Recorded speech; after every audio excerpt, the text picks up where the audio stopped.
Chaque jour, Charles et Carole vous présentent la leçon de l'école du sabbat.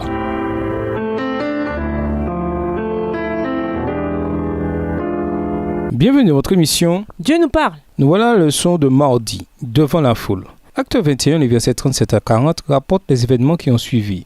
Alors qu'on menait Paul dans la forteresse romaine pour l'interroger, ce dernier demanda au tribun la permission de s'adresser au peuple qui réclamait encore sa mort à grands cris. Paul s'adressa au tribun en grec, et ce dernier pensa que Paul était peut-être ce juif d'Égypte qui avait, 3 ans auparavant, initié une révolte à Jérusalem contre l'occupant romain. Mais la révolte en question avait été réprimée par les forces romaines. Un grand nombre de disciples de cet Égyptien avaient été soit tués, soit arrêtés, tandis que lui-même s'était échappé. Après avoir dit qu'il était de Tars et non d'Égypte, Paul eut la permission de parler. Dans son discours, il ne donna pas de réponse détaillée aux accusations portées contre lui. Acte 21, verset 28. Mais il leur raconta l'histoire de sa conversion en soulignant son engagement envers le judaïsme, à tel point qu'il avait persécuté ceux qui croyaient en Jésus. Une fois confronté à un certain nombre de révélations de la part du Seigneur, il n'avait pas d'autre choix que de s'y conformer. Ceci expliquait le revirement complet dans sa vie et son appel à prêcher aux gentils. Plutôt que d'entrer dans une discussion théologique, Paul leur raconta sa propre expérience ainsi que les raisons qui le poussaient à agir ainsi. Lisons Acte 22, les versets 22 à 29. Comment la foule réagit-elle à la déclaration de Paul selon laquelle il était un apôtre des gentils? Acte 22, versets 22 à 29. La foule l'avait écouté jusque-là, mais à ces mots, ils se mirent tous à crier « À mort! Qu'on débarrasse la terre d'un tel individu! Il n'a pas le droit de vivre !»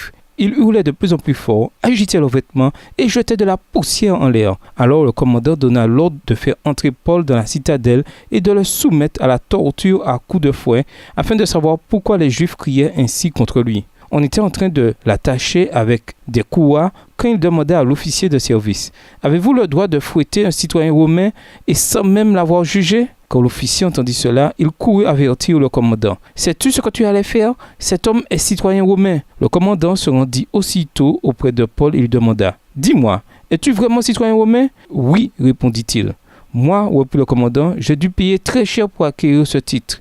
Et moi, dit Paul, je le tiens de naissance. » Aussitôt, ceux qui allaient le torturer le laissèrent. Le commandant lui-même commença à s'inquiéter à l'idée qu'il avait bel et bien fait enchaîner un citoyen romain. La décision de laisser Paul s'exprimer n'eut pas les résultats escomptés. En faisant référence à son engagement auprès des gentils, Paul semblait confirmer la véracité des accusations portées contre lui. Acte 21, verset 28. Et la foule s'exaspéra de plus belle. Le tribun romain ne comprit peut-être pas tout de ce que Paul disait. Alors il décida de l'examiner en le faisant frapper. Cependant, non seulement Paul était un juif, Philippiens 3, verset 5, mais il était également citoyen romain. Et quand il mentionna ce fait, le tribun dut s'interrompre. En tant que citoyen romain, Paul ne pouvait être soumis à ce genre de torture. Lisez le discours de Paul dans Acte 22, versets 1 à 21. À part le fait qu'il se défendait, quelles indications y trouvez-vous de Paul prêchant également aux Juifs? Pourquoi raconter l'histoire de sa conversion? Pourquoi les histoires de conversion peuvent-elles être aussi puissantes? Et nous vous laissons avec la réflexion du jour. La foi, en dépit des épreuves, repose sur la parole de Dieu, même quand la logique dit que c'est impossible. Notre foi doit reposer sur des preuves et non sur une démonstration. Au revoir. Et à demain si Dieu veut. Dieu nous parle. Chaque jour, Charles et Carole vous présentent la leçon de l'école du sabbat.